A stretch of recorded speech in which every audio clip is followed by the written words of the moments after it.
This video is sponsored by Chepeku. Earlier this week, I made a video where I talked about a really cool resource you can use in your games to introduce a bunch of goose-themed subclasses and spells and magic items and monsters. I think that was a fantastic video. I'm really proud of it because I think we were able to take these goofy goose concepts and make an actually interesting character that I would love to play in any game. However, when I was making that video, I got in a little bit of trouble with the fun police.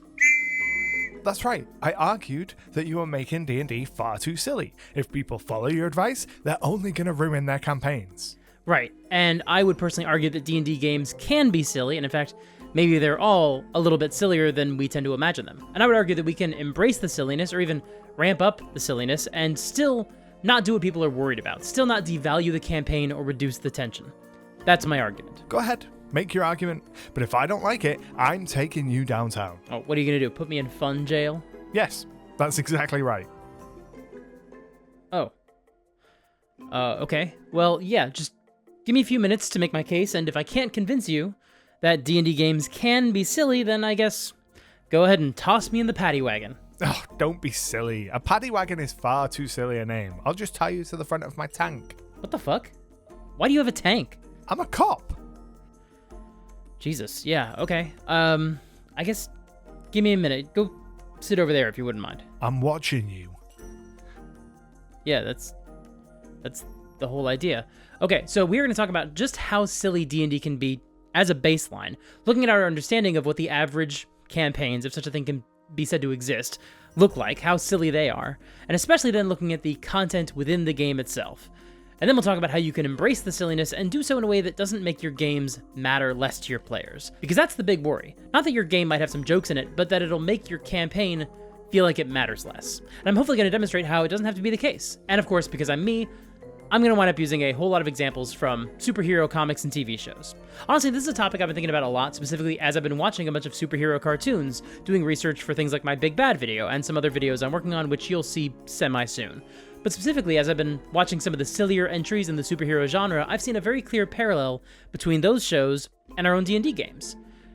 Which means you're probably going to see a lot of clips from cartoons throughout this episode. But we'll get there. Because first I want to make sure we're on the same page about what I don't mean. When I got in trouble with the Fun Police, one of the main things I was accused of was making a joke character. And I can understand where that accusation came from. After all, I was literally using a bunch of goose-themed subclasses to come up with character options, so I can definitely understand how some people would see that from the outside and assume that these were all just joke characters, and that was the entire point of the exercise. But that really wasn't the goal. I wanted to make a real D&D character using a resource that was a little bit silly, but I didn't want to make a joke character. I'm obviously aware this video could feel a little bit preemptively defensive, or I guess retroactively defensive, but I also know that the community in general is very sensitive about the idea of joke characters being dropped into normal D&D games, and how disruptive that can be. Now, this is maybe just a difference of definitions, but I personally feel like a joke character isn't a character that's silly in any way ever. As I hope to prove later in this video, lots of things in D&D are silly. But I think a joke character is someone who is literally just the joke. You know, the halfling thief named Dildo Baggins, that kind of thing. The kind of character where someone comes up with a joke and then they say, cool, cut it, print it, that's everything I need to know about my character. And I want to be clear. If you and your party are okay playing joke characters, that's fine. Go with God. I've even played some joke characters for one-shots or when I was a guest star in someone else's campaign. I was in a one-shot last year that we streamed to raise some money for the Trevor Project, and our characters won a D&D cooking contest, and one of the other characters was a reverse ratatouille, as in they were a rat wearing a 6-foot-tall chef's hat, and presumably someone was inside puppeteering the rat from inside, helping them cook. If you're doing a silly, just for fun one-shot, sit around a cooking contest, and we're all just trying to put on a silly show and make people laugh and raise money for a good cause, reverse ratatouille is a brilliant character. There were lots of great characters in that one-shot, and a lot of them were basically just, here's a goofy idea, that's it, that's the entire character. For the right game, whether it's a one-shot or even certain kinds of campaigns, that can be totally fine. Additionally, we also know that D&D characters become more fleshed out over time. There's a reason most of these memes about joke characters are actually about how this character will still wind up the center of some dramatic melodrama by the end of the campaign, because I think we all generally understand that even if something starts as a joke character, you can still wind up telling a dramatic story about genuine human emotions. As long as that character reacts in an authentic way, it doesn't matter if they started as a joke character, they become real. Please, Commander, you are our last hope. We'll crank this sucker up, you can drop us off, and you guys can be back on your home planet before supper. Oh, no, sir. We have no reason to go back. Sure you do. Family, friends, come on. We are all that is left.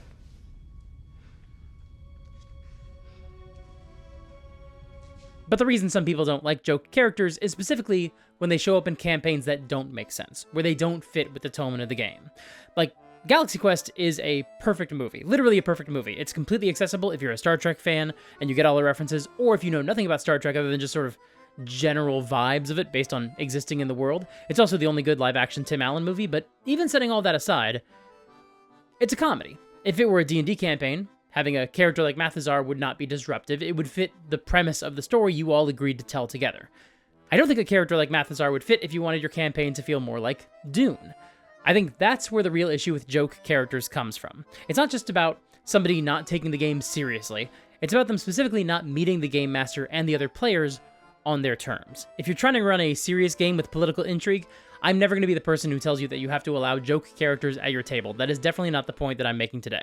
You are well within your rights to tell your players, no, I would like you to take this character a little bit more seriously. If they then come back to you with some justification where at first glance it seemed to be a joke character, but actually they have more of a deep idea of it, or yeah, sure, the idea started with a little silly concept, but they do expect the character to flourish and grow once they're at the table together, that's a totally different story. In my current campaign, we have a 14-year-old little boy ranger with an annoying voice, and that could easily be a joke character.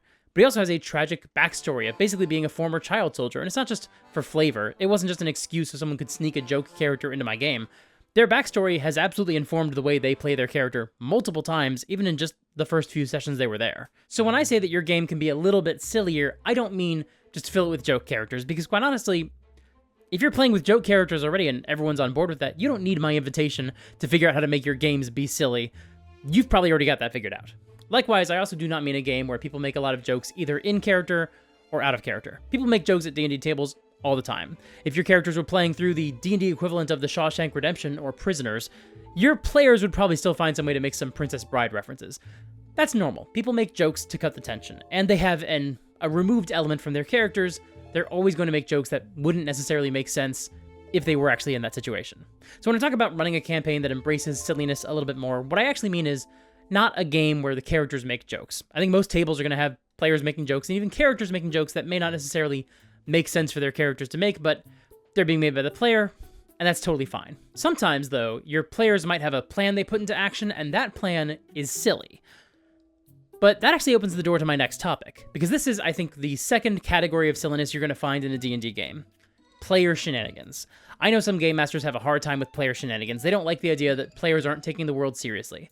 But quite frankly, I think this part is perfectly normal. You're going to see it at a lot of D&D tables, and it doesn't even mean that your game is silly. When I was making my recent video about big bads, I knew I wanted to talk a little bit about Slade, one of the biggest villains from the Teen Titans show, and we're going to talk about him a lot more in a future video later this year. But I've been rewatching the series, which I haven't really done since it was on, back in the early 2000s. And at the time when I first started watching it, way back when I was younger, I remember thinking it was just a little bit sillier than I was happy with. You know, I liked Justice League, which was on around the same time, and that show took itself much more seriously. Teen Titans was a lot goofier, and that didn't always work for me. I really loved the very serious episodes of Teen Titans, but I bounced off a lot of the goofier ones, or even the goofier moments in otherwise serious episodes. Now, Teen Titans was aimed at a slightly younger demographic than Justice League was, and it also had these big, goofy anime reactions from the characters, something I hadn't really seen in a lot of Western animation, outside of, like, Pokemon being aired on an American TV. But what I knew was they didn't do that on Justice League, so I didn't like it when they did it on Teen Titans. Those shows should be the same. It doesn't matter that they don't have exactly the same target audience. You know, kids who are about 2 years in age difference, man, that stuff matters so much when you're a kid. But it just wasn't really the show that I was hoping it would be when I was watching it all the time. But as I've been rewatching the show this year, I had a realization, like, yes, it's still a very silly show. Some episodes are a lot sillier than others. We'll come back to that in a minute. And yeah, sometimes a show leans pretty heavily on a joke that I don't think is that funny. That happens too.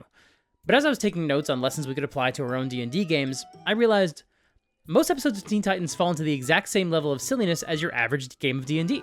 That is to say, the NPCs are being taken seriously, the monsters are being taken seriously, the villains are being taken seriously, the world is being taken seriously.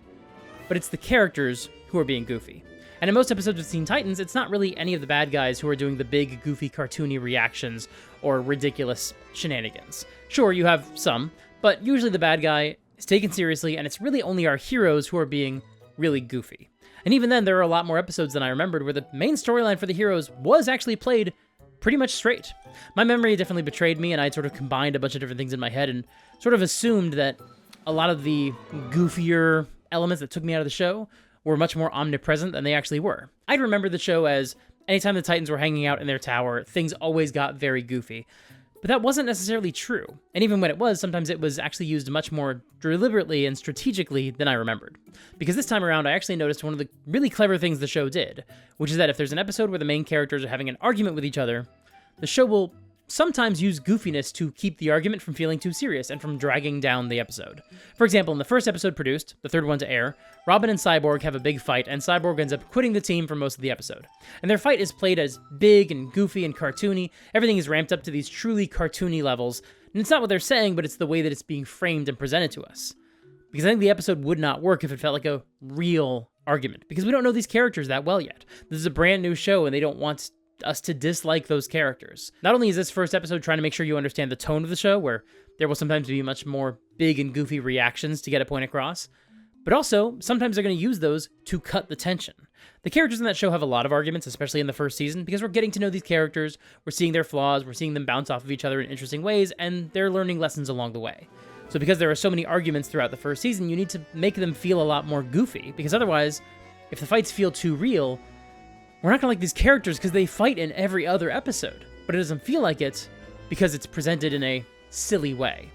Likewise, in the Season 2 episode Betrayal, we get a bunch of very cartoony cutaways in the first half of the episode. But that's because, as you can probably guess from the name of the episode, the second half of that episode is a lot more serious. And I think the creators were correct that you need to really demonstrate how fun and wonderful the status quo is at the beginning of the episode before shaking it up with the heart-wrenching events of the second half. Having this cartoonish, anime-inspired visual language also gave them another tool they could use when they wanted to tell a more serious story. They could pull back on those and allow a dramatic moment to really land. So when we get the Season 2 finale, when Beast Boy is trying to encourage the team to give Terra a chance, it hits harder because this argument is not being framed in a goofy way at all, despite it featuring the goofiest character on the show. Beast Boy, she's working for Slade. When you were working for Slade, did we give up on you? She gets one last chance. One. And here's the thing. This is essentially the baseline for silliness you might expect to find in any typical D&D game. You present an adventure, you take it seriously, and the player characters will do a bunch of bits along the way. You don't need to inject silliness into your games necessarily. The players will still provide it. When my friends and I were playing Star Wars Edge of the Empire, throughout our course of our campaign, we got our hands on a spaceship, a cantina, and eventually a racetrack. I don't remember how, but these were basically businesses that we owned. So we named these things the cantina, the racetrack, and the spaceship, respectively. Like, a spaceship named the cantina, a cantina named the racetrack, a racetrack named the spaceship. It was maddening trying to keep track of it. No one ever knew what anything meant. No one knew what anyone was talking about ever. But it was exactly the kind of thing I'm talking about now. It was player shenanigans. Now, not all player shenanigans are created equal. That same campaign also had somebody inject someone else with radiation to try to heal them and, quote, turn them into She-Hulk, and instead we watched the flesh melt off their bones. It was a dying player character, so it wasn't necessarily something that killed off a character, but it was still the kind of thing that can only happen if your players aren't taking the world seriously.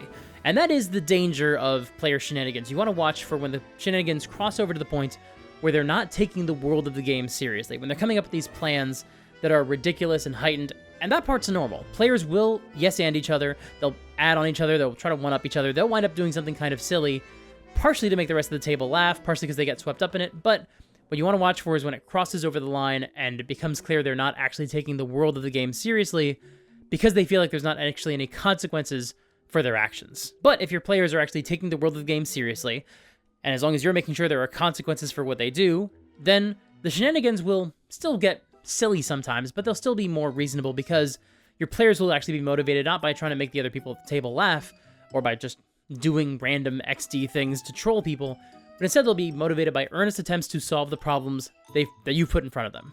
In one of the earliest episodes of Critical Role, the players took some goblin poop, melted it over a campfire, and turned it into sludge, and turned Scanlan and Vax invisible, at which point they snuck into a war camp and tossed in the eyes of a mind flayer, who Vax then attacked, getting sneak attack every time he did so because the mind flayer couldn't see him, even once Vax's invisibility was broken. The plan was absurd, the kind of deranged concept only a player could really imagine, even though I think Matt kind of snuck them that idea Trojan horse style by making the goblin poop the only thing that was available to them. But again, the origin of that plan was earnest. It was them trying to deal with a very real problem, which was if they tried to fight the Mind Flayer, they could get stunned and incapacitated and get their minds eaten. How do we keep this guy out of our minds? Blind him and have the rogue execute him as fast as possible. They used the resources in front of them in a creative way, but at no point did these shenanigans ever feel like the players weren't taking the world seriously. On the other hand, throughout that same story arc, Scanlan took the time out of a dungeon to poop in a bed, and that felt less clearly motivated. It was Sam doing a bit for the players and for the audience. And even though he was able to hand-wave a rationalization for it as like a prank on the bad guys, eventually, he wanted to be playing a character who was pooping in beds sometimes, and they wanted to find a way to actually make it make sense for his character to keep doing it, to make the joke actually translate well into the narrative of the world and the character itself. So Scanlan wound up commissioning a scrying potion from their local magic item vendor, which would basically make it possible for him to use his feces to scry on people. I used my last magic poo to look at my daughter. Ew! What a sentence! Okay, so that's the silliness you can expect your players to bring to the table. You don't have to do any work to generate those antics. But let's return to the core question. How do you make your campaign silly, and do so in a way that doesn't make the players lose focus on the realism of the world? Even though Teen Titans generally had a better balance of silliness and straight-up superhero action than I remembered as a kid, there are definitely still some silly episodes. One of the ones I remembered not enjoying that much as a kid was the first Mad Mod episode. I thought it was too over-the-top, too goofy, it took me out of the show. I didn't click with it. It was one of the earliest extremely cartoony episodes of the show. There's even a Scooby-Doo style chase scene where the characters run in and out of all these doors in a hallway. And while my attitude towards that kind of thing is definitely mellowed as I've gotten older, like a scene like that would just not bother me as much today. But specifically when I was rewatching this episode, I was really startled at how much more I liked it overall. The players are abducted by this villain, Mad Mod, and he's trying to hypnotize them and turn them into upstanding members of society. And by that, of course, he means stop fighting crime, stop messing with the other supervillains. And rewatching it today, no, this episode rules. The main characters are trapped inside Mad Mod's academy, and so everything in the building is presented through the filter of an evil boarding school. You've got chairs that trap you in place, stone busts that launch lasers, hypnosis screens all over the walls. And at multiple points throughout the episode, we get these chase scenes through this surrealist artwork. But that artwork, the black and white patterns, the shifting of perspective, all that stuff is actually really inventive and impressive. Now that I'm old enough to actually appreciate the episode more.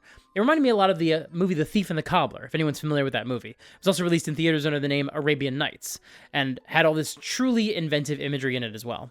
And fun fact, everything I just said was actually already in my script last week, and then Lindsay Ellis released her new video all about that movie, so that's pretty wild. Great minds think alike. Although in fairness, I like the theatrical version of that movie a lot more than she does. I had fun with it. We still laughed at it, and the parts that she really hated, but I digress. The point is that we've got these heroes trapped in a building they're trying to get out of, fighting against a bad guy who has basically unlimited power, and everything in here is kind of goofy, very over the top, but also still has a really clear theme throughout everything. And you can absolutely run a game just like that in D&D, and it's not that hard, and people have done it all throughout the history of the hobby. It's called a Funhouse Dungeon. The whole idea behind a Funhouse Dungeon is that everything is a little bit more cartoony, more absurd, more heightened than you would get in your typical dungeons. And these dungeons have been a part of the DNA of this hobby for literally decades. Whether or not you personally enjoy Funhouse Dungeons as a GM or a player, that's subjective. That's up to you. There might be some that are too silly for you. You don't vibe with them, that's fine. But the idea behind this episode is basically that you might have this one-off adventure that isn't really connected to the rest of the main plot, where this dungeon is full of just insane random things that are still genuinely dangerous. That's what a Funhouse Dungeon is. Matt Colville made a video about Funhouse Dungeons a long time ago, and in that video he specifically talked about White Plume Mountain, which is a short, quick dungeon that you can just drop into your games, and is definitely a Funhouse Dungeon. It's become iconic over time, but as he pointed out, not everyone in his group enjoyed the dungeon. But the issue didn't seem to be that it was silly, just that it wasn't terribly relevant to the overall campaign. This kind of comes back to something we've been talking about throughout this year in all my videos. Ways to run an episodic campaign, including making sure that your one-shots and your episodic adventures still feel relevant to your campaign so your players don't feel like you're wasting their time. When Matt Colville discussed this exact problem in his Funhouse Dungeon video, he recommended an approach that I think is fantastic, which is that the person who recruits you to go into this dungeon is someone you need a favor from. In the larger campaign overall, you need their help, and so you put that person into the role of the Lords of Greyhawk who recruit you in the adventure, and now this is not just a random dungeon you happen to come across and you find yourself involved in. No, you're actually going on this side quest to get something from someone else. It's the classic video game plotting. If you need X, you need to go do Y first. And a Funhouse dungeon can lend itself really well to that. Another idea that I might take is to put this dungeon in a larger campaign by putting a magic item inside the dungeon that the players are going to need in order to slay the mighty villain they're facing. But the point is that from Matt's perspective, the problem wasn't the silliness, it was the detachment from the rest of the campaign. That's a much easier problem to solve, I think. In fact, I have some videos planned for later this year talking about specifically how to connect episodic adventures into your campaign to make them feel relevant still. Most Funhouse dungeons are definitely episodic, standalone adventures, but that doesn't mean that they're not still fun. After all, White Plume Mountain was specifically republished by Wizards of the Coast for 5th edition in Tales from the Yawning Portal, one of their big adventure anthologies. They were clearly banking on the idea that this is going to be a fun adventure for you to run in your own games, even though it's a little bit silly. Okay, but it's one thing to keep all the silliness wrapped up inside these discrete dungeons that you only go into for an adventure, and then you leave the dungeon, and the silliness stays in there. But is there a way to introduce more silliness into your own world without taking the piss out of the adventures themselves? And yes, I think there is, because you could have silly NPCs but still have serious villains. If you're a fan of Critical Role like I am, you might frequently praise Matt for having such complex, layered NPCs. They all feel like real people. It's really impressive. But if you think about it, that's not entirely true. Most of them feel like real people, but some of them are a little bit silly. Yes! Oh. You said you need black powder! Yes, come in! Well, if you're included, they can probably fit 3 or one of them. But for the average sized folk, oh, look at this big fella right here. Like, even pushing maybe 2 at most with him on there, but conservatively saying. Well, I've never had a conversation like this before. I'm kind of catching myself off guard with the things I know. It's really wild. A couple of years ago, I listened to a scripted audio podcast called Batman: The Audio Adventures. I don't know if anyone else has really heard of it, but it's fantastic. It rules. Jeffrey Wright plays Batman, Rosario Dawson is Catwoman, Brent Spiner is the Joker, John Leguizamo is the Riddler, and almost everyone else in the cast is a comedian. You got a bunch of SNL alumni and other sketch comics and all these other comedians who are the different characters. So Chris Parnell is the narrator, Kenan Thompson is Commissioner Gordon, Seth Meyers is the news reporter Jack Ryder, and so on. It's a great cast. But one thing I really appreciate about the show is that for the most part, the villains are not played for laughs. The supporting characters are. They are definitely often very funny characters. My favorite is probably Jason Sudeikis as Mayor Hamilton Hill. In order to summon the services of the Batman, we will be installing a bat-shaped searchlight on the roof of Police HQ. We'll just shine this bat signal in the sky whenever we need them. Seriously, folks, that's our official arrangement with this guy. I mean, he wouldn't give us his phone number, apparently, so you know what? Maybe the guy doesn't have a phone. You know, the guy with the nuclear rocket car and all the gadgets on his belt? Yeah. Well, he's drawing a city paycheck now, I guess, for what? Beating the snot out of turnstile jumpers? Does this not sound like insanity to you people? I mean, I'm reading this thing, and I'm like, okay, look, you voted for it. It was Proposition B, by the way, if you care. I don't. So the show definitely exists in a heightened reality, very much in the fashion of the Adam West Batman show. Batman is played straight, he's taking his job super seriously, but a lot of the NPCs are pretty funny. There's a lot of humor to derive from them. And there's a couple of villains who fall into that category as well. Like, the Riddler is definitely ineffectual and silly. Fred Armisen plays a low-rent wannabe villain named King Scimitar. He's not really a major concern. And there's a bunch of low-rent mobsters just running around in Gotham, and they're also played for laughs, just off the idea that there are people trying to make it as criminals in the wacky, insane world of Gotham City. Now everyone knows the right exotic pet can be the linchpin to a memorable criminal identity. And whether you're fleshing out a Savari-themed gang or just looking to add a little surreal flair to your illicit escapades, Knuckles, the pistol-slinging gorilla, is the last word in making your gimmick pop. So shall I start the bidding at 100,000? But the more iconic villains are pretty much played straight.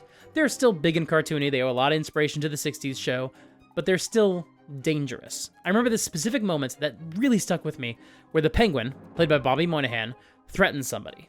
And he threatens them with, well, let's just hear it. Here's an interesting fact. Certain bush tribes of New Guinea must blindfold their infant children when they're outdoors. Do you know why? It's because in that part of the world, the Nankin kestrel bird is known to swoop down suddenly and pluck out their baby's eyeballs, which they devour on the spot. You and your wife Mary have a baby, don't you, Senator Montgomery? What a coincidence. I have a Nankin kestrel bird. Yeah, that's genuinely disturbing, but it's actually not the most horrifying thing in the show. In that same season, we hear this story about how the Joker threatened a cop's kids, and without getting into spoilers, it didn't go well. The story we hear is genuinely haunting, and it has exactly the sort of horrible twist ending you'd expect from the Joker. It feels like something straight out of The Dark Knight. And that's not even getting into Season 2, where Bradley Whitford plays the Scarecrow, and he's really intense. Now, when there aren't any villains around in any given scene, the show still has a lot of fun. They were name-dropping the Scarecrow as early as Season 1, and as a result, we got this truly brilliant piece of comedy. The following is a dramatization, but the subject is all too real. We apologize for the coarseness of the language. Nevertheless, it is authentic, we believe, to the teenagers of Gotham City's public schools. Say, look alive there, you sorry lot of nincompoops. Why, it's our straight arrow schoolmate, Clean Pete, giving us the business. Yeah, hi, Pete. We're going to a creature feature in real life with these swell scarecrow drugs. Scarecrow drugs? They take you on a spook house ride through your mind, Daddy-O. Wanna try some? Like all addicts, we're eager to give away our drugs for free. It's just a really good joke. But then when the Scarecrow actually enters the narrative in Season 2, when he's in scenes with other people, we're not playing it for laughs anymore. You gonna drug me up with your poison? Oh, come on now, that wouldn't be sporting. You have genuine courage. I'm not gonna rob you of that. Real steel spine infiltrating my gang like this? I respect courage. But I still think I can scare you. Because fear was here first. Fear comes gushing out of the womb with us. This is the kind of thing you can absolutely do in your D&D game. You can have funny scenes with the NPCs, you can do bits with your players while you're in character, and you can do that in a way that does not take away from the impact of your villains. Both can be true. Your games can exist in a heightened, self-aware meta-reality or an absurdist reality, acknowledging the inherent absurdity of the setting. More on that in a minute. While still making sure that your actual antagonists are treated with the proper gravitas. They're not mutually exclusive at all. Of course, this does not mean that you can't also have silly villains or silly monsters. If we go back to Teen Titans, I'd mentioned before that I had a bit of a faulty memory. I remembered that a lot more of the villains were big and silly, and that's not really true. But that being said, they still have plenty of silly villains. Either you admit that Warp Trek 5, which reunited the entire original cast of the classic TV series, deserved to be on your favorite rentals list, or... Please! I don't even know what Warp Trek is! And that, my little tribble, is why you must be destroyed! Back in the early 2000s, this was just a tired joke at the expense of overly online nerds. With the benefit of 20 plus years of hindsight, it turns out that a lot of these guys turned into mass shooters or literal white supremacists, but we didn't know that at the time, so this was still just a tired joke. Ha ha ha ha. But the truth is, you can still have joke villains in your game. You can have silly monsters. But this is where I think it is worth coming back to the idea of communicating with your players and making sure you're on the same page about what you want from the game. A few years ago, actually quite a while ago, this was before COVID, so like 7 years ago now, but I was a player in a campaign where at one point we were crawling around in some caves, we fought some giant bats that emitted this sulfurous gas that contaminated the area with these loud, flatulent bursts. They were fart bats, and I really wasn't a fan of them. A lot of the people in the group were kind of unsure what to make of them. I was definitely the most negative. I think I was the one who was rolling my eyes most obviously throughout the game in a way that I think, in retrospect, was really rude on my part. I don't think that reaction was very fair to my friend who was running the game. But he was sort of surprised that most of us didn't think it was funny. He had very clearly deployed the fart bats in other games with other friends, people he'd been playing D&D with for a long, long time, and he'd gotten a very different reaction from them. They definitely thought it was hilarious. Now for me, part of the reaction is I just don't think farts are funny as a punchline in and of themselves, but I've seen people make fart jokes in D&D games all the time, and they never elicit the same reaction from me. And other people who are normal and don't hate fart jokes like I do, still have the same reaction I did. So why were we all exchanging glances wondering why those bats felt so weird? And it wasn't until I was working on the script for this video that I thought back to that moment, and I once again tried to interrogate, why did that fight feel so out of place? And then I realized, this happened during a campaign where we all played Dark Elves. It was a political backstabbing campaign. We were all evil characters. It was our version of Game of Thrones, but none of us are the Starks. It was set in the Underdark, but that was definitely the major influence. The reason fart bats didn't work in that game is because it wasn't the right game for them. Very, very minor spoilers for a Critical Role one-shot that I plan to cover at some point down the road after the Vox Machina campaign ends, but there was a live show where the players wound up fighting a big duck monster named Quack Thulu. Now, you might feel exactly the same way about that concept as I did about the fart bats. You might argue that something like that has absolutely no place in a D&D game. You take D&D more seriously, you take Critical Role more seriously, you don't like joke monsters. But in that case, I think Matt did a better job of reading the room and recognizing he could take a really big swing on a big wacky monster, and his audience, both his players and his literal live audience, would be on board with it. On the other hand, the fart bats popped up in another installment of us trying to make sure our drow noble house could gain control over our city. We were on a mission that was meant to elevate our status. We were taking the game very seriously, we were playing an evil party, we wanted to really explore what it felt like to be cutthroat, manipulative members of their society. I'm not saying you couldn't still do something interesting with the idea these characters have to be humbled in some way, to have to suffer through certain indignities in order to accomplish their larger goals. That could really work. But generally speaking, we as players hadn't really come to the table expecting anything goofy, and so those monsters just felt out of place in that campaign. Another reason it felt so out of place is because our GM was very clearly putting a lot of effort and energy into the game. He was making these elaborate battle maps out of foam and tile. It was fantastic. That has never been a skill of mine. I have always struggled with battle maps, either at the table in person or virtually, which is why I'm so happy to talk about today's sponsor, Cheipeku. Cheipeku makes some of the best maps in the entire industry. I've been a customer of theirs ever since I started running games again last year, and it's honestly been the best subscription I've got right now. Move over, Netflix. Sorry, Disney Plus. Apologies, Amazon Prime. But there is no other service that I subscribe to that is as helpful for prepping my D&D games as Cheipeku is. And yes, I'm including D&D Beyond in that list, because I could replace D&D Beyond with my hardcover books, but I don't have any resource that is anywhere near as invaluable as Cheipeku.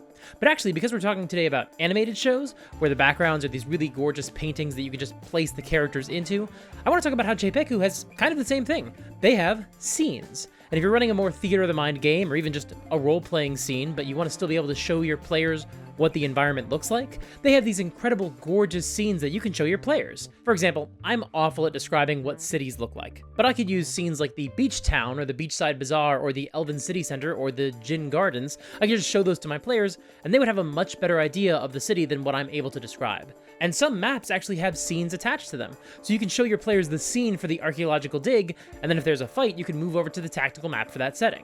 And these scenes and maps also serve as some really incredible inspiration for your game. For example, I was just scrolling around on this page looking for cool stuff, and I found this really awesome structure in what looks like the astral plane, and this is a cool piece of art. If I was left to my own devices, I would probably describe this as a tomb of some kind. But making this even cooler, the title of the piece is Wizard Prison. What? That rules, actually. And the scene is also animated, which is really incredible. But even cooler, Cheipeku always uploads a bunch of variations of each of their maps, and that's true for their scenes as well. So if you want versions of this piece that exist in different dimensions, like the Blood Realm, or the Void, or a normal sky, or the heart of a volcano, you can do that. You can find some with other realities visible through the portal, or where the portal is inert. So each scene and each map can really easily fit into your campaign, no matter what you have going on. I wasn't exactly planning on putting a wizard prison into my world anytime soon, but this scene is so inspiring, that premise is so cool, I cannot wait to drop this into my game as soon as possible. This is genuinely how I do my D&D prep these days. I just scroll around looking for cool maps that kind of fit the environment that my players are in, whether it's a desert or a cave or whatever, and I find some of the most interesting maps and scenes and I build the story around it. And if you visit go.cheipeku.com/supergeekmike, you can save 50% off of your first order. Once again, that's go.cheipeku.com/supergeekmike to save 50% off your first order. Thanks so much to Cheipeku for sponsoring this video. Now, part of the problem with the fart bats had nothing to do with the monsters themselves, and everything to do with the fact that the tone of the campaign was so specific, so dialed into one particular experience that I think it would be difficult to run adventures that deviated too much from the very specific tone we had all agreed upon. I suspect a lot of D&D games have much more versatile tones than that, and that's especially true if you encourage your players to think about campaigns as episodic, the way I have been throughout this year. If we look back at Teen Titans, I think the tone of that show is overall pretty silly, but as I've said earlier, a lot of that silliness comes from the main characters themselves. Even Control Freak was very rarely the main bad guy of any episodes. The first time he shows up, he fights the party for about 6 minutes, and then they go home and they have to deal with a bunch of spooky monsters hiding in their tower, picking them off one by one like a horror movie. He was, once again, a little way to keep the tone light at the beginning of a darker episode. But there are still a few episodes where the narrative itself is actually just as goofy as the goofiest moments with these characters. In fact, there are lots of TV shows that do that. They throw in the occasional lighter or goofier episode just to play with the tone a little bit. Teen Titans had a bunch of these. You might get an episode where Cyborg fixes up his fancy car and then someone steals it and takes it on a joyride, and that's the episode. Or an episode where a supervillain forces Robin to take his daughter to prom. Or an episode where Control Freak actually is the main villain and things get very silly. Instead of player-led shenanigans, these are goofy scenarios created by the GM. And other shows would do this all the time too. Buffy has a fantastic episode where there's a banned candy fundraiser at school, and the candy is cursed, so all the grown-ups who buy it and eat it wind up acting like teenagers. It's just a fun excuse for your adult actors to get to act like kids.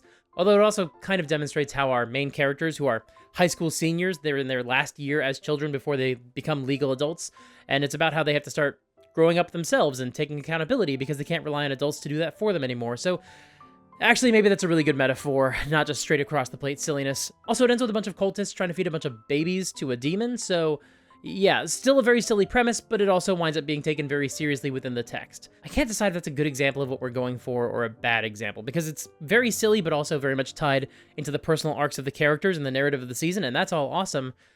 But also, it is fine to just do a one-off silly adventure that isn't that. That's not filled with emotional depth and metaphor. Like in Buffy Season 2, the Halloween episode. Everyone gets transformed into their costumes, no one knows who they are anymore, shenanigans abound. Although, in fairness, I guess trying on different costumes and finding who you are is really what it's like to be a teenager. That's kind of a perfect metaphor, actually. Also, that episode has a meaningful step forward in Buffy's and Angel's relationship as she tries to dress up as the kinds of women he knew when he was alive, and he rejects that in favor of his feelings for Buffy.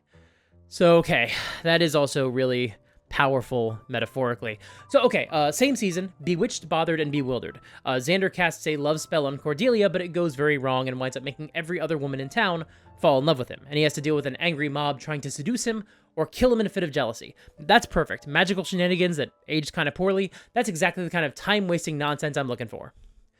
Although it actually is a major moment in the dynamic between Xander and Cordelia, and it's explicitly an episode all about how damaging peer pressure can be.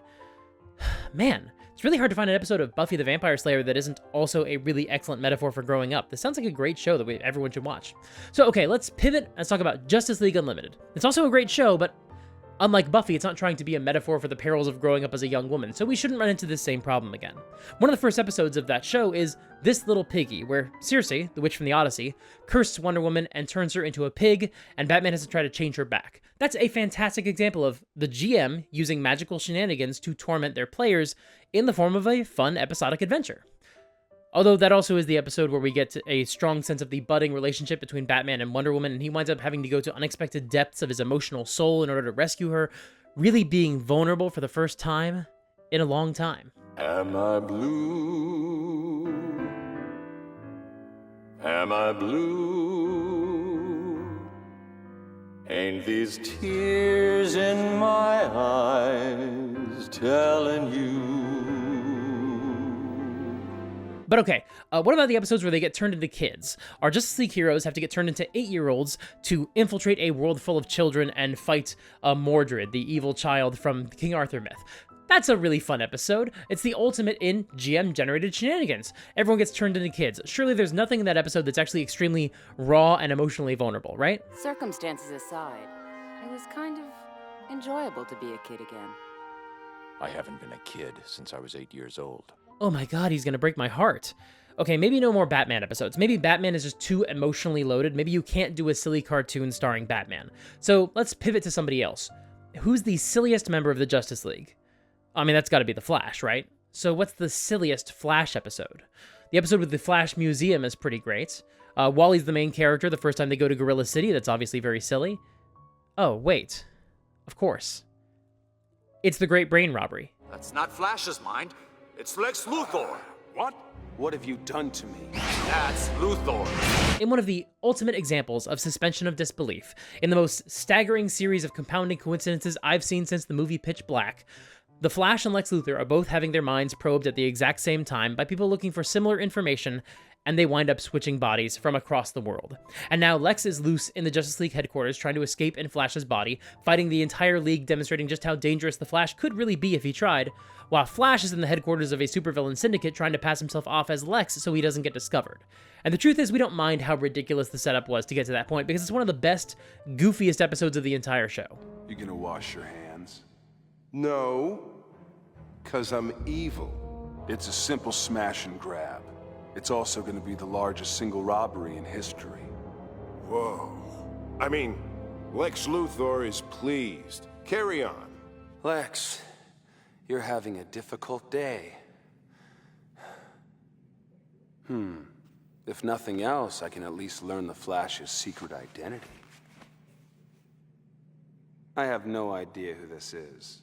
It's a really fun episode, and I personally love it when a show can get away with this, just doing a fun one that is lower stakes and isn't really super connected to the main storyline of the season, and still just as entertaining as one of the episodes that counts. And I wonder if there's a way you can basically signpost these for your players and let them know you're probably going to give them a silly session today. For example, I know there are some TV shows out there that had a cycle, so you might get a serious episode and then a silly episode. I think Cowboy Bebop kind of falls into that rhythm where, for a good solid stretch of the show, you can kind of expect every other episode to make you cry, and the others are just going to be ridiculous and hilarious. Some TV shows like Doctor Who might put their silliest episodes either right in the middle of the season or just before the season finale, so you can get one last dose of low-stakes shenanigans before diving into the culmination of everything your season has been building up to. Teen Titans would sometimes run their opening theme song in Japanese instead of English, and while it wasn't true every time, this often wound up indicating that you were about to watch an exceptionally silly episode. So the question is, how can you give your players a heads up that this session might be a little bit sillier than usual? Maybe you can sync it up with real-life events like birthdays or major holidays, like do a fun episode for Valentine's Day or St. Patrick's Day or April Fool's Day, theoretically. I really wouldn't know anything about that personally, but you could do that if you wanted. Or maybe you just have a silly episode when all the players can't join the game. You want to still run the game, but not everyone can be there, and you don't want to move the main storyline forward without everyone there, so you give your players an adventure that still is important. It's part of the main campaign, but it's not important in the way that like the plot is hinging on it. It's a sillier episode. It's lower stakes, lighter in tone, more full of shenanigans. Or maybe you can open the session with a cold open to set expectations for the rest of the session. Man, I've got to do a video about cold opens one of these days. But also, maybe you don't need to prep your players for a particular session being silly. Maybe you can just tell them, hey, sometimes things are going to get a little bit silly in this campaign. Honestly, that would be fine too. Because here's the thing. D&D is silly. I don't know if that's a controversial thing to say. And I'm not talking about, obviously, the act of playing D&D. I'm not trying to put down the entire hobby. I'm talking about the world of D&D. And look, I know there are some people who treat their games as an epic narrative, and they really don't engage with the sillier aspects of D&D. Or maybe they're just used to those elements, and they've forgotten just how silly this game can really be. But either way, I think they're kind of missing out. This week, I put out a video where I reviewed a bunch of goose-themed classes and monsters and magic items and gods and things. That was definitely this week. Anyone who tells you it was last week is lying to you. It was this week. Definitely all the same week. And I don't blame anyone who felt like that book, that product I was talking about in that video, was a little too silly. Like, that would be perfectly fair. When you put out a product for D&D, you know it's not necessarily going to be for everybody, especially if something is focused on humor and silliness like that book very clearly was. We all know it's not necessarily going to be to everyone's taste. However, sometimes I wonder if our reactions to this stuff is actually entirely motivated by our response to the product, or just the fact that we're so used to the baseline silliness of D&D that we sometimes forget that it is inherently a very silly game. Like that Goose Magic supplement has silly magic items in it, like the Honk Sneezing Ammunition. It's an arrow covered in feathers, and when you get hit with it, you have to make a Constitution save or you sneeze so much, you suffocate. That's silly, and no one would deny that it's silly. But the game already has the Dust of Sneezing and Choking. That's already a magic item in the core rules. It does kind of the same thing, and it's silly. The Ultimate Honk-Cyclopedia also had another magic item, the Game of the Goose, a board game that you can play for an hour, and if you win, you get a special random bonus. And if you lose or get caught cheating, you get a random magical drawback. That's a silly item. But I would ask, is it actually any sillier than something like the Bag of Beans, where you can bury a bean in the ground and something bizarre and random and nonsensical will sprout up from it? Because that magic item has been a part of D&D for a long time. The figurines of wondrous power are silly. The Cloak of the Bat is silly. The alchemy jug is silly. Is it just beer, or is it any spirit, or what? No, I said mayonnaise, and it started to make mayonnaise, and then it stopped. So I think there's a finite amount of stuff it can make in a day. Do you have a jug of mayonnaise now? No, I ate that too.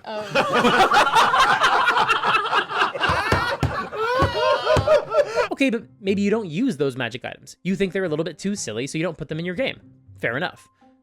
Let's talk about monsters. There were lots of silly monsters in the Ultimate Honk-Cyclopedia. Things like the Demi-Goose, a monstrous multi-headed goose from the abyss. Or the Gooselisk, a monster that's kind of like a basilisk, only instead of turning you into stone, they turn you into a goose. Or the Grey Honker, which is a lot like a Grey Render, only it has feathers and a goose bill. I'm not going to pretend D&D monsters are sillier than that. I don't think that's true. But it does have monsters that are as silly as that. You've got the Owl Bear. Half owl, half bear, all iconic. Why is it iconic? Because it's been part of the game for 50 years. You've got the Flail Snail, a gigantic snail with a bunch of spiky stalks that it can whip around with, like a bunch of flails. You've got the Flumph, a floating little jellyfish-looking creature. You've got the Gelatinous Cube, a big block of Drano that glides around dungeon halls. That is inherently a very silly concept. I'm not going to pretend that giving the gelatinous cube a goose head and goose feet and goose wings isn't silly. Obviously it is. The monsters in that goose book are deliberately silly. But D&D already has lots of silly monsters in it. We're kind of used to that. Okay, but you might say, you don't use some of those monsters, or maybe all those monsters, because they are too silly for you. Okay, fair enough. You can control the level of your silliness in your game, depending on which monsters you use. That's fair. But what about the spells in the game? Like, you might not put fart bats in your game, but the spell Stinking Cloud still exists. You might not want your players to have a subclass where they train geese to steal for them, but they can still cast Animal Friendship or Awaken and get their own goose sidekick that way. You might not plan to introduce any silly NPCs, you might take your game deadly seriously, but your players can still cast Speak with Plants. D&D is silly. And that doesn't mean that it doesn't also have value. That doesn't mean we can't still tell stories that really matter in this context. I just think we don't get anything by denying that it can also be very silly, and sometimes that rules. This reminds me of Batman, and not just because most things remind me of Batman, but specifically, I think a lot of us imagine Batman as dark and brooding and edgy. And you can absolutely tell stories like that with Batman. There's nothing wrong with that. There's certainly a precedent for it. But even within that context, Batman is still kind of a silly concept. If you want to take it really seriously, that's fine. It just means you may have to do a little bit of extra work to make the concept fit into your framing. And there are certain elements of the mythology that are going to be a little bit tougher to justify. In the movie Batman Begins, it took them an hour to justify the entire premise of Batman. Because when you're telling a more gritty, realistic version of the story, you have to do some extra work to sell the premise. And that franchise was very careful about which villains it introduced and how comic booky they were. In the comics, Ra's al Ghul is literally immortal. I know it is difficult to believe, but the pit is what keeps him alive, what has kept him alive for 600 years. But in Nolan's film, Ra's al Ghul uses that term metaphorically. But is Ra's al Ghul immortal? Are his methods supernatural? Or cheap parlor tricks to conceal your true identity, Ross. That's been the approach to Batman villains in live action for the past 20 years. Stick with the ones who don't have any special powers, shake off some of the more cartoony elements, adapt them so they feel like they might make sense in a Michael Mann movie or a David Fincher film. And I don't say that to put down any of these adaptations. I really like most versions of the villains we've gotten over the past 20 years, with some pretty obvious exceptions. But there's been an assumption for a while that the audience doesn't want to watch a gritty Batman movie that also includes anything anyone might consider remotely silly. Hell, in the past 20 plus years of gritty Batman movies, filmmakers still have not been able to reconcile how to fit Robin into those films, and he's the most important Batman supporting character of all time. The closest we got was in Batman vs. Superman, where their compromise was, okay, there was a Robin, but he got killed by the Joker. That's as much as we're comfortable with. It was a compromise. And weirdly, I think it's exactly the same kind of compromise so many of us have to navigate when we're putting together our own D&D campaigns. Whether you're telling a new Batman story or prepping a new D&D campaign, you have a lot of source material to choose from. You're not going to be able to include everything even if you tried. So you absolutely have the choice to only focus on the more serious stuff and save the silly stuff for another day when you think your audience might be more ready for it. I do that all the time in D&D. I think a lot of us do. We give our players a lot of the big scary monsters and maybe ease them into some of the sillier stuff, or use it more sparingly, like in the occasional one-off adventure. After all, if you're trying to replicate the Lord of the Rings experience, the Game of Thrones vibe, even the Legend of Vox Machina template, then there are lots of very scary monsters and very cool magic items that you can use, and they will totally work, and they're not really that silly. There's absolutely nothing wrong with that, just like there's nothing wrong with a Batman adaptation that focuses on the more serious stuff. I love Batman Begins and The Dark Knight. I love Matt Reeves' The Batman. I loved The Penguin. They're a little bit silly just because the idea of Batman is silly, just like some of the ideas in D&D are silly. But there's still the expected amount of silliness people came to see when they bought a ticket to a Batman movie. And I think it's important to remember that. When someone picks up a book or watches a movie or plays a tabletop role-playing game, there is an assumption that they're on board with a certain amount of silliness that's baked into the premise. Like the guy that dresses like a bat to fight crime. Or the idea that you might play a character who has magical powers or hangs out with a really big wolf. But a lot of audiences also have a line where something gets too silly for them. Yes, they bought a ticket to see a Batman movie, they still tuned in to watch a Batman show, but you can still go too far and lose people. I think that's especially true if people really want that gritty experience or that epic fantasy narrative. It's very easy to break their immersion in the world and show them something that's just a little bit too silly for them. Case in point, fart bats. The balancing act is trying to find that line for your players. When does something become too silly? If your players don't want a super silly experience, which is perfectly valid, by the way, then you can just focus on the scary stuff or the more pulp adventure stuff and downplay the more goofy elements of the game and the world. that's completely fine. That's a lot of fun too. But I also think a lot of the time, what we think of as the acceptable level of silliness isn't just based on the kinds of stories we like, but how silly was our first good campaign as a player or a game master. If your first game was a lot like The Lord of the Rings, it was all about trying to destroy a certain magical MacGuffin or slay a Dark Lord, everyone there is basically human or slightly off-human, like elves and dwarves, and even they are very rare. It's mostly a human-centric story, and nothing is that much weirder than a guy who can cast a few spells. And you had a really good time, and that was a really fun experience for you, and you really value the story that you told together, then that's what you think D&D is. That's what you think D&D is supposed to be. On the other hand, if your first campaign took some more risks, went a little bit further off the beaten path, maybe was more inspired by weird fantasy or a fantasy that didn't take itself too seriously, then you might have more of an appetite for the more experimental side of D&D, which might turn off someone who prefers the gritty adventures they started with. Likewise, if you grew up with serious, gritty Batman, then any adaptation that tries to incorporate some of his sillier history might not feel like Batman to you. There are lots of reasons someone might not like the Joel Schumacher Batman movies. They're absolutely not for everybody. But for an audience that had grown up with the Burton Batman films and the Batman the Animated Series and a lot of darker, edgier comics like Dark Knight Returns and Year One and Nightfall and No Man's Land, well, that's their first version of Batman. So when Batman and Robin comes along, it doesn't really matter how good or bad the movie itself is. The audience that liked serious Batman was not interested in a goofier take on the character. If your first D&D campaign is super serious, you're not going to like the goofy one right away unless you're really prepared for it. You might not like a Funhouse Dungeon. Hell, we see this all the time with the dungeon crawling crowd. Some people in that really old school community hate the newer, more superheroic version of D&D because it doesn't look like the D&D they grew up playing. They think it's silly, not because of the monsters, but because it seems too easy to them. There's too much emphasis put on role-playing and doing voices rather than action and epic pulp-inspired adventure. And again, that's perfectly fine. If you're having fun telling the kinds of stories you enjoy, go with God. Don't be an asshole about it, let other people enjoy the games they like too, but if you're having fun, do your thing. And they know the game can be silly. They don't take the game too seriously either. That's not my point. My point isn't that the OSR doesn't have a sense of humor. That is not at all where I'm going with this. But there's still a line for them, and it might not be the same place as it is for my audience. An OSR group probably has a lot more affection for Funhouse Dungeons and weird monsters. Trying to perform as your character might make them really uncomfortable, might feel out of place at the table, might shatter the illusion of the game and make you feel like something else entirely, like community theater.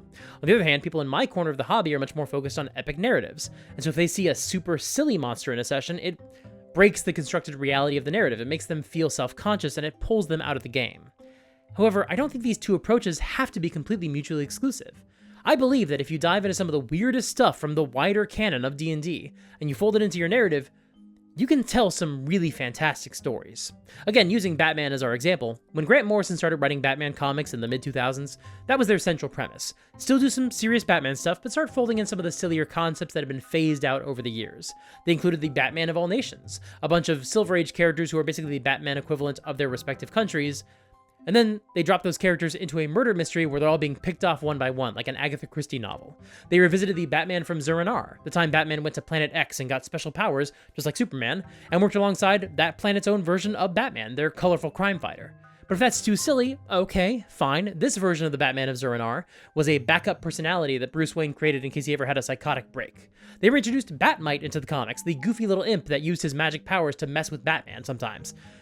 Well, that's awfully goofy. That's quite a lot for some people to accept. So now, Batmite is a hallucination, and maybe he always was. Also, if you're a diehard fan of this Batman run, and I'm getting one or two details wrong, I apologize. It's been a while since I've read Batman R.I.P., so I'm just trying to do my best to recap these concepts as quickly as possible without getting into the weeds. But the point is, all of these Silver Age stories that so many fans had rejected for being too goofy, that's not my Batman, Grant Morrison said, no, those are still part of the Batman story. They're still valuable. They matter. They even got DC Comics to release a collection called The Black Casebook, billed as a record of all the weird cases that Batman and Alfred were never quite able to explain.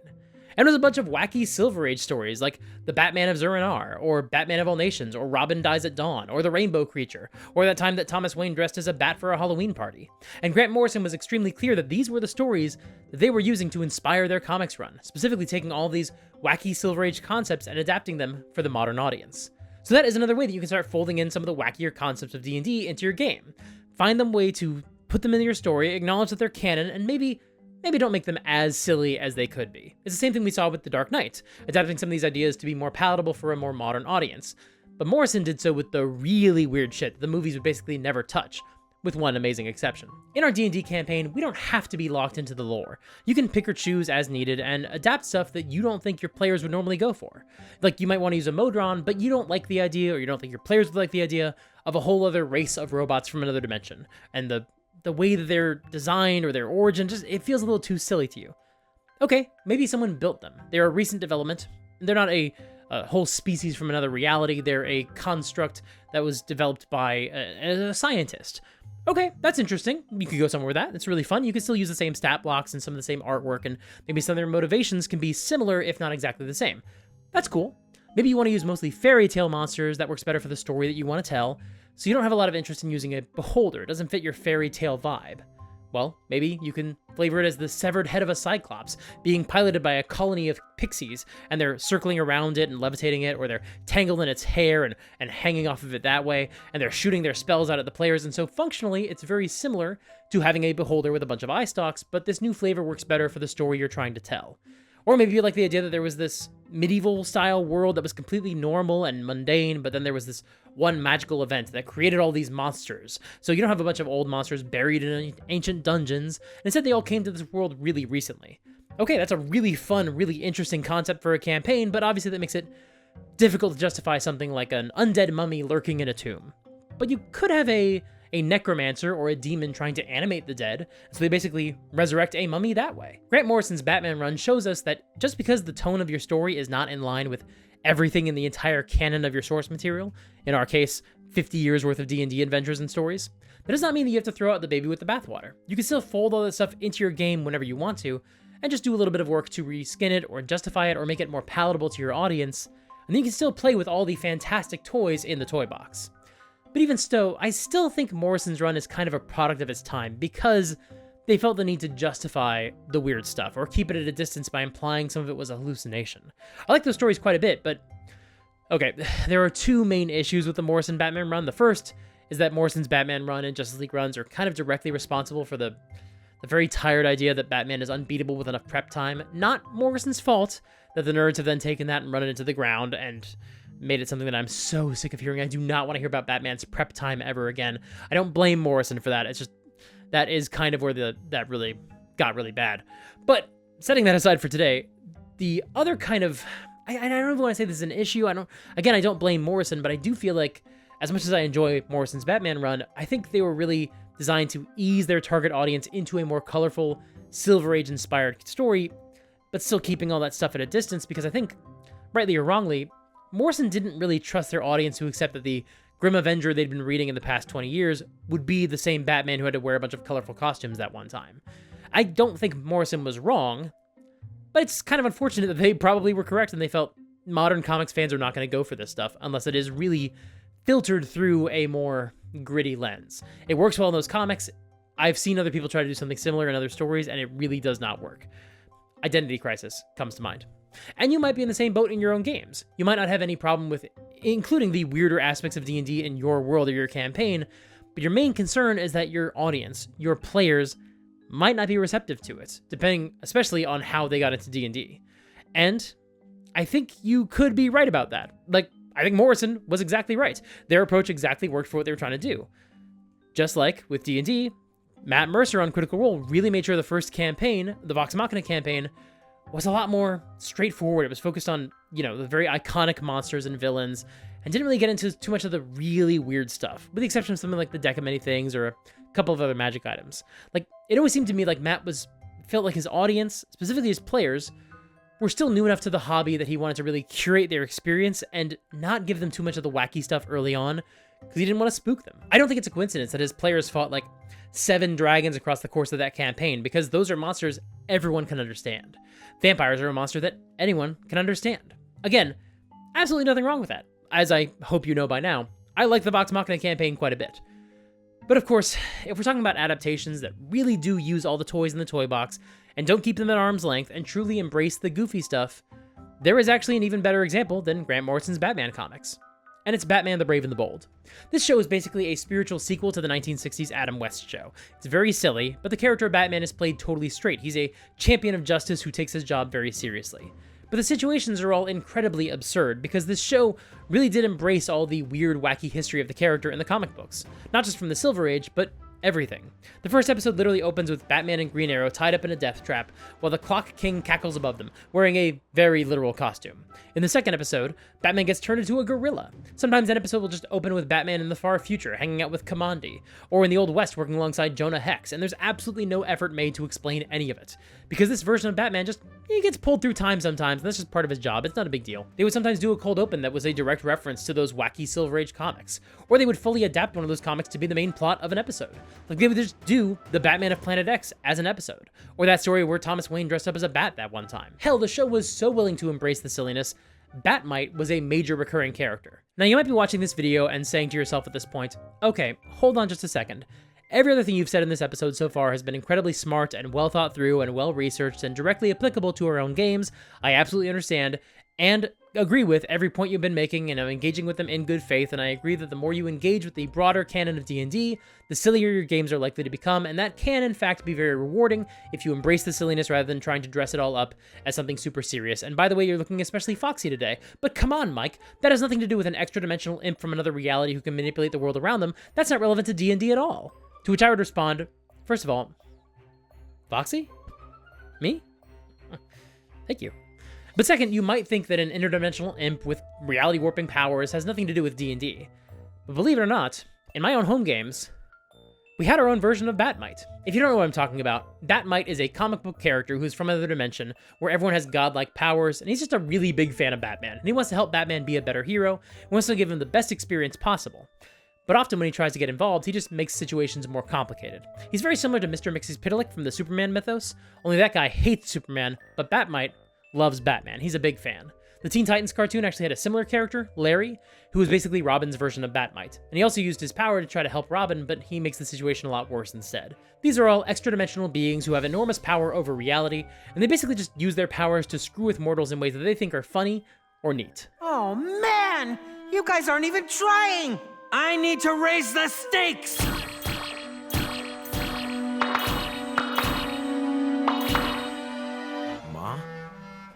Pa? Chickens are always funny, though personally, I prefer ducks. Now, Batmite hasn't achieved the same popularity as Mr. Mxyzptlk, who has appeared in nearly every animated Superman adaptation, most live-action interpretations, and never on the big screen, because the more you expose the character to a broader audience, the less members of that audience are going to be into that character. Stories that feature Batmite or Mr. Mxyzptlk are not going to be for everybody. That Larry episode of Teen Titans is a lot. He's a lot. But I think it can still be fun to include an extra-dimensional imp in your campaign who wants certain things from the heroes and is willing to screw with them a little bit, especially if they have their own approach to morality that's very difficult to understand and very much not in line with your heroes. In D&D games, I'm never really been a big fan of the gods intervening too often to the affairs of mortals and making them do things, because it begs the question, if the gods want good things for the world and the good things for the mortals, if they have things they want to achieve and they can directly interfere and show up and make things happen with magic, why don't they just do that some more? And in fairness, you can do a lot with that tension. That is not, like, your story's not broken if that's the case. But in order to get that far, you do have to answer that question first, and I find that answering that question in a way that satisfies players is very, very tough to do. It's very difficult to make them make that leap and get on board with the idea that the gods could just show up and do things and make you do things, but they can't do anything themselves. It's hard to square that circle. Honestly, in my experience, players don't even like it when a high-level wizard asks them to run an errand. Like, hey, Gandalf, you're a wizard, right? Why don't you do it? You're like level 20. What are we doing anything for you for? I think that problem gets 10 times worse when the gods do the same thing.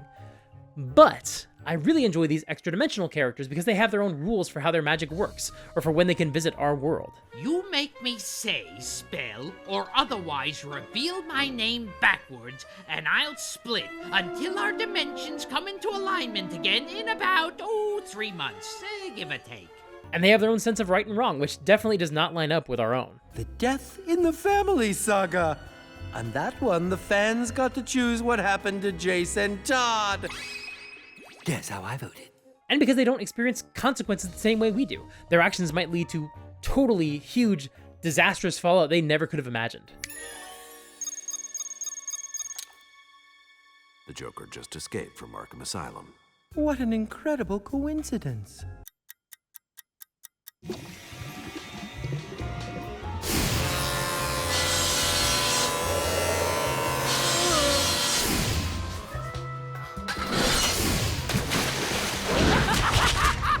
And sometimes they can essentially break the fourth wall, or at least lean on it very strongly, and basically comment on these characters' roles in pop culture and their legacies. Nice try, sport, but Clark is Superman in almost every reality. This Earth, Earth 12, Earth 50, Earth 508, weird Earth. That works. I'll use my fifth dimensional powers to make the show so bad it won't just jump the shark. It'll do a quadruple spinning backflip over it. The network will have to take it off the air. Now at this point, you might be saying, okay, Mike, that's all well and good, but this doesn't have anything to do with D&D, and it's starting to become more and more obvious that you're just making this video to talk about some goofy DC Comics adaptations you particularly enjoy. But no, this is actually the point I've been building up to for this entire video. Because in one of those campaigns where I was a player, our GM introduced a goofy little guy. He basically just showed up to torment us and test us and sort of learned from us, learned more about our world and our morality and what we valued. And he didn't have a name, or at least not one that we understood or could pronounce, kind of like Larry from Teen Titans, whose original name is basically impossible to pronounce because it's Dick Grayson backwards, so they give him the nickname Larry. In our game, we didn't know what to call our little guy. But then, and I'm particularly proud of this part, when I realized what was happening, when I realized we were dealing with a Mr. Mxyzptlk type character who was basically coming up just to screw with us, I knew exactly what we could call him, how we could give him a name that captured how he was trying to help us, but was actually just making our lives a lot more complicated than it needed to be. I named him Thaco. And Thaco popped up a few times during that campaign, but my favorite adventure with him was when he literally launched us back into 2nd edition. We had to remake our 5th edition characters in AD&D 2nd edition, and we ran through the first adventure that our DM had run for a few of our players, for his brothers. Thaco took us back to the origin of their gaming time together. And then at a certain point in the adventure, he literally erased all of reality except for the 3 of us who were just left floating in a void with him. And we had to basically explain why we enjoyed role-playing games. It was very meta. And like everything on this list that we've talked about today, some players loved it and some players hated it. Some of the players hated that they were basically being told, no, your character sheet is irrelevant, you can't punch your way out of this problem. They were so used to only using their character sheet to solve problems in the game that they didn't enjoy having a resource like that taken away from them. If you've been a fan of this channel for a while, it will probably not surprise you to learn that wasn't me. I loved Thaco, the character. And I loved the way our GM used him to essentially give us an enemy we couldn't just punch, which is exactly what I talked about in last week's villains video. Yes, that video came out last week and not 2 weeks ago. That's definitely when this video is coming out compared to that one. We were challenged in a completely different, very novel way, and you could do the same thing in your own games, and he doesn't even need to be an extra-dimensional imp. He could be a mad god, or a demon, or a fae.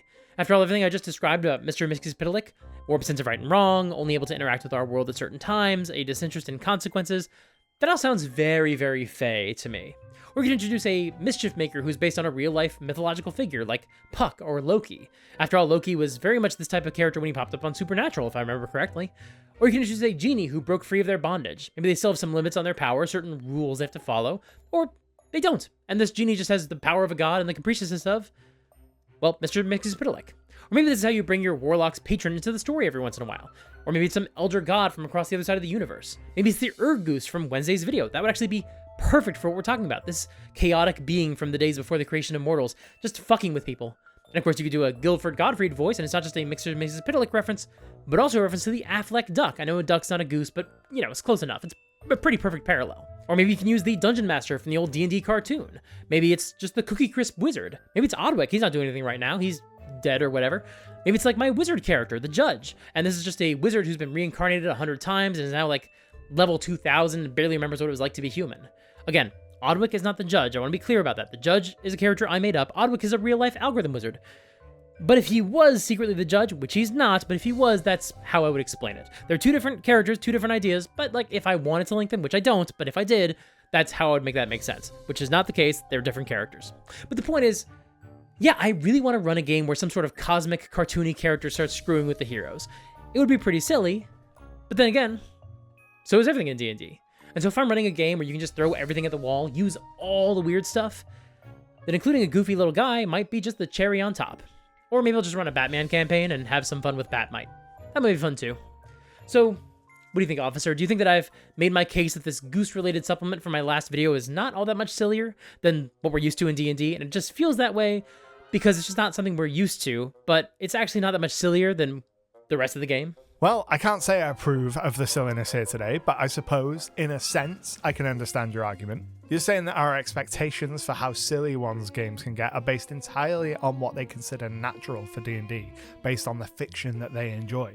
the magic items and the monsters they most respond to, the tone of their earliest games, and when they first got into the hobby. You're right, it's not a perfect system, and while I do think you've gone far too silly this week and you need to rein things in and get serious, well, I suppose I can let you off with a warning. Just this once. Thank you, I appreciate it. But I mean it, you'd better start taking things more seriously around here. Okay, fair enough. I'm serious. Pretty famously so. We'll be keeping our eyes on you. Jeez. Next time I'm calling in a lawyer to help defend me because that sucked. Also, did he just say we? I wonder how many cops are down at Fun Jail. Oh, wait, hold on. Was he the creeping scope? Are the Fun Police the creeping scope? No, that doesn't make any sense. Oh, well, maybe, though. I mean, he did ask me to make more serious videos. Could he mean the more elaborate videos like the spoiler siren was talking about? I don't know, actually. I don't think so. Shoot, I should have asked, though. But it was nice to take a break and do a few more silly episodes, but I guess I now have to go back to the serious work of making videos about tabletop games on the internet. And as it turns out, there is one subject I could talk about in my next video that would definitely be serious, more grown-up, focusing on adult things. No, not like that. Get your mind out of the gutter, and also I already made that video. It's up here. But no, there's a topic that's definitely not silly, and I think when I talk about that, it will show the Fun Police that I do take this game seriously. So next week, we're going to talk about something that is actually very serious. Finances. Am I blue? Am I blue? Ain't these tears in my eyes telling you? Thanks so much for watching. If you're a big fan of Mr. Mxyzptlk and there's other context that I could have included that could have reinforced my point, let me know. Although I will say, I do know, I have read Whatever Happened to the Man of Tomorrow. I chose not to get into that one because it is sort of such a deviation. I sort of covered it as well with the idea of making serious stories out of silly concepts. But, you know, if there's other examples like that, let me know in the comments. Also, you know, when we're talking about making everything canon in fun ways, Lego Batman's another fantastic example of that. I just couldn't think of a way to really fit that into this video other than the fact that I like it. Also, just a note about Batman Audio Adventures. Season 2 ends in a really infuriating cliffhanger. I recommend Season 1. Season 1 ends with more of a, hey, we have ideas, we could do more in the future if you want. Season 2 is like literally half a story. And it's a really good story. It's a Scarecrow plot, great Penguin stuff. Gillian Jacobs plays Harley Quinn. She's really excellent, actually. But it is only half a story. So if that bothers you, just listen to Season 1 and then you're good. Season 1 is really excellent too. I also really like Season 2 a lot, but also I have such a hard time recommending it because it isn't gonna ever be finished because that show came out like 2 corporate mergers ago. So that sucks. But definitely check out Season 1. If you're gonna go into Season 2, just be aware of that. Also, it's funny I mentioned the Dungeon Master from the D&D cartoon because just this past week, I think, I'm stepping out of the fiction. All right, I should probably clarify that at some point, that these end cards are not in canon with the rest of the videos. So I know what week it is when I'm putting this video out. And over the past couple of weeks, they've been uploading the D&D cartoon to the D&D YouTube channel. If you've never seen it, you should go check it out. It's actually a lot of fun. But also, it is funny that this happened to sync up with that, which I happened to mention the Dungeon Master in this video, and you can go watch all his appearances, or soon you'll be able to watch all his appearances on the YouTube channel. And the last thing I want to say is that I have been, you know, talking about weird little goofy cartoon characters showing up and messing with your lives. And then literally, the night before I recorded this, a blade from my ceiling fan fell off and landed inches from my toddler's head. I didn't like that. He's fine. He didn't seem to care at all that it happened. Everyone who saw it was stressed about it happening, and we don't know why it came off. That's fun. I would just like to say that between this happening and the air conditioning for my house just fully fucking dying, and just general life stuff, whatever weird little cartoon imp is messing with me, again, this exists out of canon. This is me actually saying this. Whatever weird cartoon imp or Mesopotamian god I've pissed off, I sure would like to know how to fix that problem, because this isn't a bit anymore. What the fuck is happening? Anyway, it wouldn't have been that huge deal. It's a lot lighter than it looks. It would have conked him on the head, maybe given him a black eye. Very thankfully, it would have not been worse than that, but it would have not been good. I wouldn't have felt good about it. I don't feel good about it right now. So, hey, if you want to help me get another ceiling fan or test all, maybe get all new ceiling fans for all the rooms, consider checking out the Patreon. I would really appreciate it. I'll be back soon with another video that I'm sure everyone's going to be very normal about. And until next time, play fair. And have fun. Also watch this video, whatever this is.